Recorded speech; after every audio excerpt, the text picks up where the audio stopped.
Delhi goes to the polls today. Polling booths have opened just now. 8 a.m. to 6 p.m. is the time when you can go and cast your vote in between. So do go out and cast that ballot if you are a resident of the capital today. Delhiites, of course, voting and rather hoping for a clear mandate this time. No one wants a repeat of what happened in 2013, a hung assembly and a government that lasted only 49 days. My colleagues are across the city this morning. Siddharth Pandey tracking the Aam Aadmi Party and Arvind Kejriwal, Sandeep Phukan tracking Ajay Maken of the Congress Party and will tell us about the Congress Party's predictions and fate perhaps this time round. Bhairavi Singh and Neha Masih in key areas of Delhi, Vasant Kunj and Okhla, where we will be looking at issues that Delhi voters are going to be considering as they cast their vote today. We'll come back to our reporters in just a couple of minutes, but let's get you some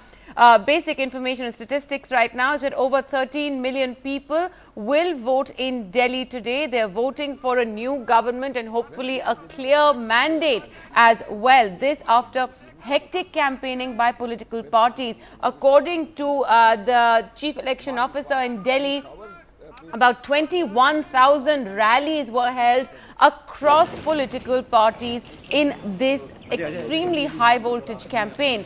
The capital has been without a government for 9 months now, maybe over that as well. It's seeing a keen contest between the BJP and the Aam Aadmi Party. Last February, the Aam Aadmi Party chief Arvind Kejriwal had resigned as chief minister after just 49 days in office, leaving the capital under central rule. The Aam Aadmi Party says, as it tries to reach out to voters, it has learned from its past mistakes, and if they are voted to power, they will not make the same mistake of abandoning Delhi's citizens once again. They're hoping that's going to get their message across.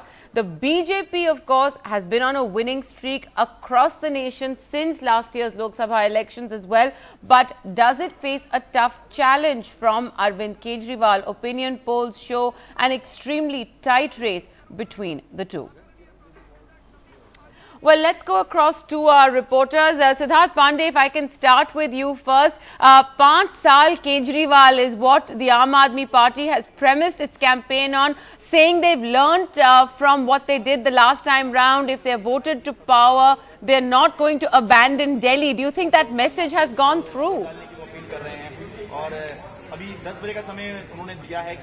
Well, I think, as you said, what's really key for the voter is that 5 saal ek sarkar is definitely what the voter is asking for. And the big question is, will Mr. Kejriwal's message that this time he's here to stay, will that really be convincing? Will the voter be convinced? That's going to be critical as well.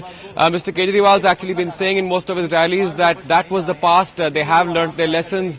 He's apologized for that, but now saying that it's time to give them one more chance. That's something the Aam Aadmi Party is banking on. It's a make or break election as far as the Aam Aadmi Party is concerned. And I'm in fact at the booth. Mr. Kejriwal is expected to come and cast his ballot at around 10 o'clock this morning. This is a polling station here at Lodi Road in basically at the tip of South Delhi. So here is where he's going to be coming. This is in the New Delhi constituency from where Mr. Kejriwal, of course, is standing up once again. This is going to be a crucial battle for the Aam Aadmi Party. As you said, a neck-to-neck race between both the BJP and the AAP. Can they convince the voter? That's going to be really critical this time around. Right, Siddharth, stay with us. Sandeep, give us some perspective as well. We're trying to get Ketki up as well when she's tracking Kiran Bedi this morning. But the Congress prospects, is the Congress really sort of put up its hands already in defeat as far as the Delhi elections are concerned? Because all the discourse seems to be around the fact that it's a race essentially between the BJP and the Aam Aadmi Party.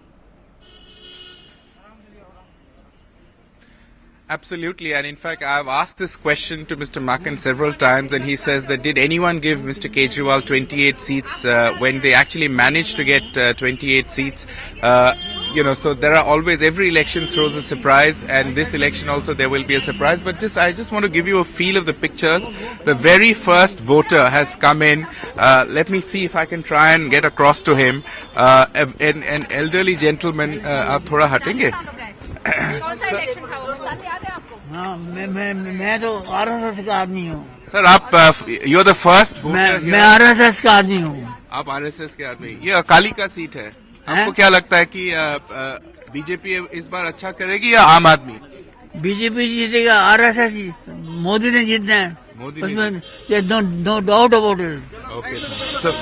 So the first voter and elderly gentleman and RSS supporter who's come in, this is of course, Maya, this is a seat that is part of the Akali Dal BJP alliance. So from the NDA camp, it's the Akali seat. And of course there is Congress. Meenakshi Chandela is representing Congress. This is Rajouri Garden, where Mr. Makan stays. His constituency is somewhere else. But this is where he stays and this is where he's going to vote.